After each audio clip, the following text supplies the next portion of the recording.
Hii ni style ya Charlie Chaplin bila shaka. Ndio. Inamaanisha nini? Kuna marafiki zangu, mmoja anaitwa Edward Kakumwela, mwingine anaitwa Kevin Adolf, ni marafiki zangu sana. Kwa hiyo mara nyingi wao tunakuwa tunataniana. Kwa hiyo style kama ya kwao. Kwa hiyo nimemwambia siku nikifunga nitashangilia kwa style, ndio maana nashangilia kwa style yao.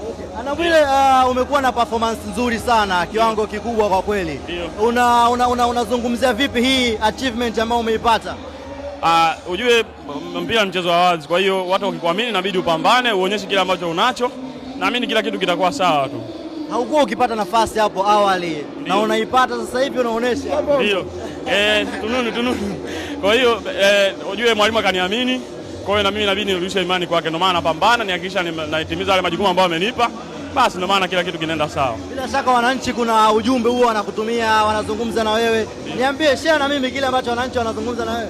Wananchi wananipongeza tu, wananiambia nisikate tamaa, niendelee kujituma ili endelee kuisaidia timu yao. Na naamini pia wanafurahi kama hivi naisaidia timu yao. Naamini kila kitu kitaenda sawa pia. Mwisho message yako ni ipi kwa watu wa mpira? Waje kwa wingi jamani, kama watu wa mpira waendelee kutusupport, wananchi waje kwa wingi uwanjani, na naamini kesho kutwa tunaenda Mbeya, waje kwa wingi pia. Naamini watu wa Mbeya ni wengi sana, watakuja kwa wingi ili waje kutusupport nyumbani pia. Kila la heri. Haina.